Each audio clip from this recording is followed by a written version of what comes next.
जैसे किसी के दिल का रास्ता उसके पेट से होकर गुजरता है, तो ठीक ऐसे ही दिल्ली की गद्दी का रास्ता भी उत्तर प्रदेश से होकर गुजरता है। यही कारण है कि उत्तर प्रदेश राजनेताओं के लिए नाक का सवाल बन जाता है और यहाँ की एक एक सीट के लिए नेता लोग दमखम लगा देते हैं। ऐसे ही एक सीट है उत्तर प्रदेश की मैनपुरी सीट, जहां पर आज यानी कि 5 दिसंबर को उपचुनाव के लिए वोटिंग हुई है। समाजवादी पार्टी के कर्ता धर्ता मुलायम सिंह यादव के निधन के बाद से मैनपुरी की सीट खाली हुई। इस पर भाजपा समेत कई दलों की तिरछी नजर है।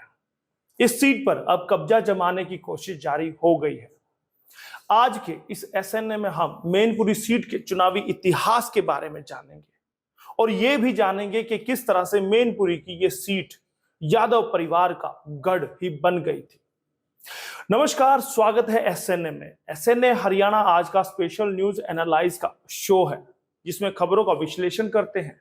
और खबरों का विश्लेषण करते क्यों है? ताकि खबरें सरल भाषा में, सीधी भाषा में, स्पाट भाषा में आपको समझ आए, ताकि खबरों के पीछे की सच्चाई आप जान सकें।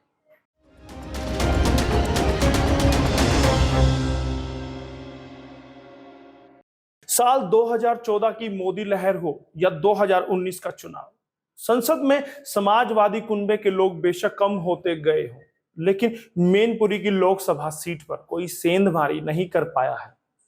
ऐसा नहीं कि मुलायम सिंह यादव के खिलाफ भाजपा ने चुनाव जीतने की कोशिश नहीं की, लेकिन उसकी हर कोशिश मुलायम का विराट व्यक्तित्व के सामने पानी भरती नजर आई। मुलायम को मैनपुरी से 60 से 62% तक वोट मिलते रहे हैं। उत्तर प्रदेश की मैनपुरी लोकसभा सीट का चुनाव बेहद ही खास है। यह वो सीट है जो साल 1996 से ही यादव परिवार का गढ़ बनी हुई है। 1996 के बाद से इस सीट पर आज तक बीजेपी जीत नहीं पाई है। 2014 में जब पूरे देश में मोदी लहर थी, तब भी यह सीट उनका जादू नहीं चलवा पाई थी। रोचक बात तो यह है कि सपा नेता मुलायम यादव ने बीच में आजमगढ़ के लिए मैनपुरी सीट को छोड़ दिया था। तब उनके भतीजे तेज प्रताप यादव ने यहां से उपचुनाव लड़ा था और जीता भी। अब मुलायम सिंह हमारे बीच में नहीं है, लिहाजा अब भाजपा सपा के इस किले में सेंध लगाने में जुटी हुई है। महज चुनाव नहीं, यह है अग्नि परीक्षा। जी हां, वैसे तो मैनपुरी सीट पर 6 प्रत्याशी मैदान में हैं, लेकिन मुख्य मुकाबला सपा समाजवादी पार्टी प्रत्याशी डिंपल यादव और भाजपा प्रत्याशी रघुराज सिंह शाक्य के बीच है। इन दोनों ने ही प्रत्याशियों ने मैनपुरी के रण में यह पहला चुनावी इम्तिहान देने का फैसला किया है। मैनपुरी लोकसभा सीट के लिए हो रहे उपचुनाव में सपा और भाजपा प्रत्याशी का इम्तिहान है, तो वहीं लोकसभा क्षेत्र के 5 मौजूदा विधायकों के लिए भी यह अग्नि परीक्षा से कम नहीं है। 7 महीने पहले ही विधानसभा चुनाव हुए, विधायकों ने अपना इम्तिहान दे दिया था, पास भी कर लिया था, लेकिन खुद को साबित करने के लिए उन्हें फिर से यह अग्नि परीक्षा पास करनी होगी। 1996 से पहले सीट पर थी एंटी इनकम्बेंसी। जी हां, मैनपुरी लोकसभा सीट पर साल 1996 से पहले एंटी इनकम्बेंसी का माहौल रहा है। साल 1952 से लेकर 1971 तक जहां कांग्रेस की जीत इस सीट पर रही, तो वहीं 1977 की सत्ता विरोधी लहर में जनता पार्टी ने कांग्रेस के प्रत्याशी को यहां पर हरा दिया था। 1978 में मैनपुरी में उपचुनाव हुए, तब कांग्रेस इस सीट पर वापस लौट कर आई थी। 1980 में हुए चुनाव में कांग्रेस ने मैनपुरी लोकसभा सीट एक बार फिर से गंवा दी। फिर 1984 में कांग्रेस लौट कर आई। यह वो साल था जब कांग्रेस को इस सीट पर आखिरी बार जीत मिली थी। यह भी याद रखिएगा, क्योंकि तब 1992 में समाजवादी पार्टी का गठन हो चुका था और बाद में मुलायम सिंह यादव इस सीट से 1996 में चुनाव लड़े और भारी अंतर से जीत हासिल की।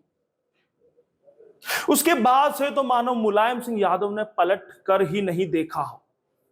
किसी भी पार्टी को यह सीट जीतने का मौका मुलायम सिंह यादव ने, समाजवादी पार्टी ने कभी नहीं दिया। मैनपुरी सीट पर वोटों का गणित आपको समझा देते हैं।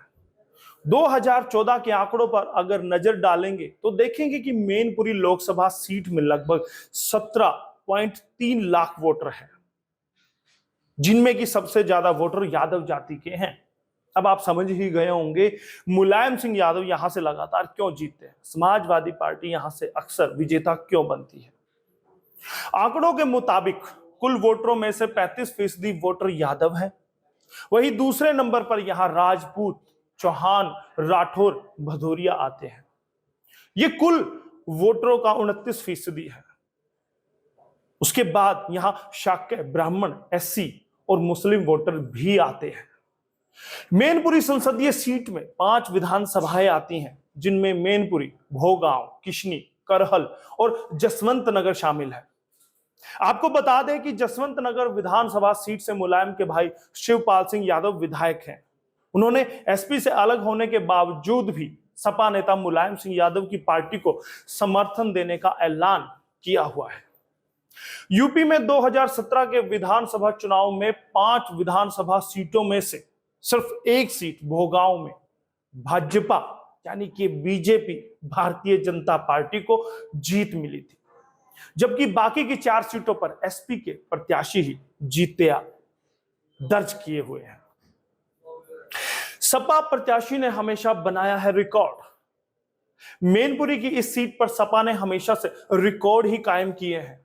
2004 के चुनाव में मुलायम सिंह ने 4 लाख वोटों के साथ रिकॉर्ड जीत दर्ज की थी। तो वहीं इस सीट पर उपचुनाव हुए, जिसमें एसपी के ही धर्मेंद्र यादव को 3 लाख के करीब वोट मिले थे और उनके प्रतिद्वंदी बीएसपी प्रत्याशी अशोक शाक्य को मात्र 1 लाख वोटों से संतोष करना पड़ा था।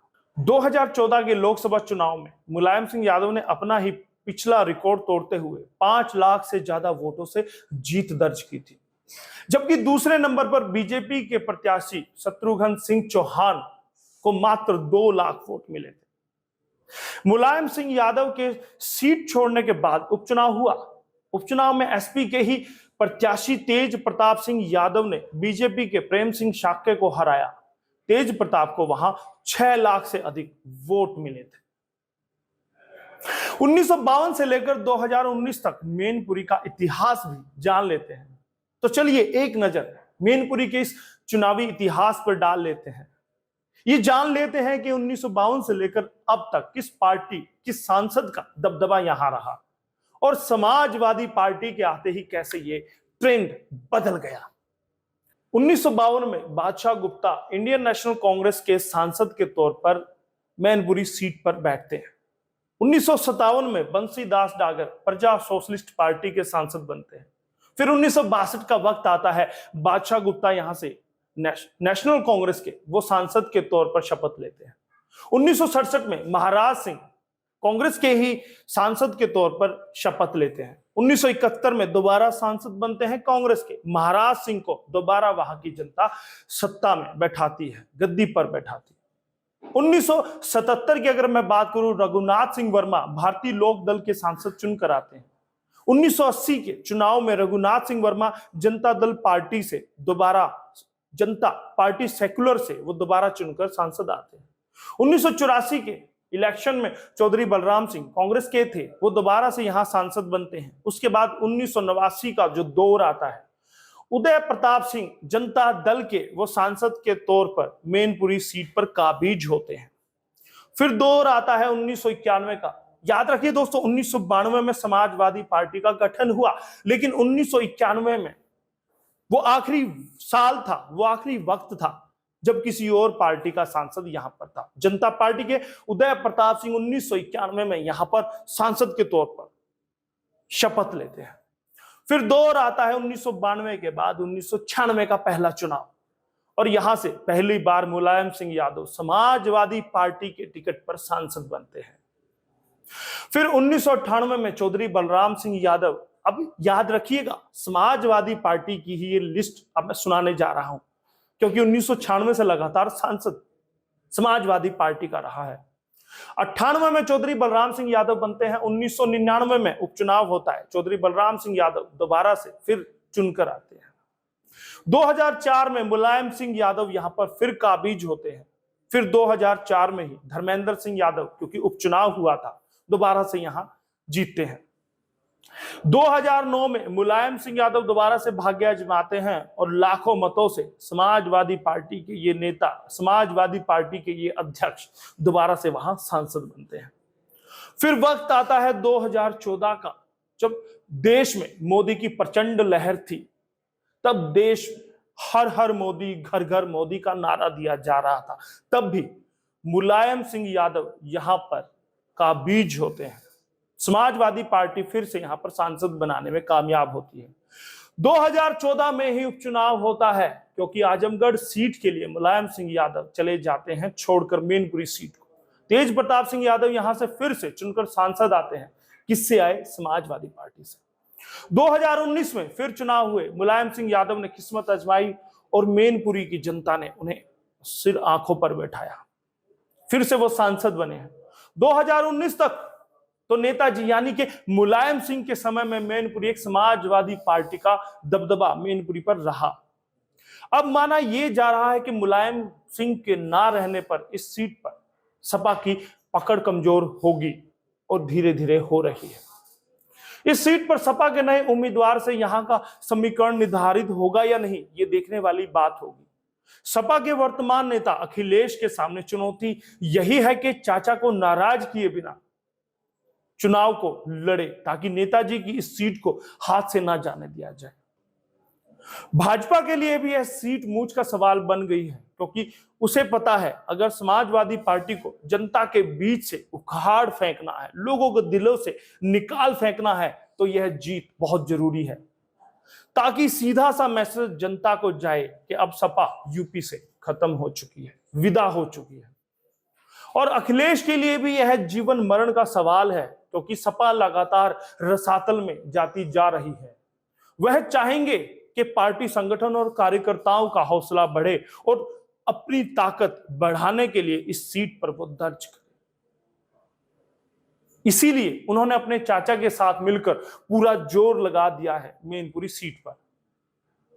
देखना होगा कि ऊंट किस करवट बैठेगा। क्या योगी और मजबूत होंगे, क्या मोदी और मजबूत होंगे, या फिर सपा को फिर से संजीवनी मिलेगी।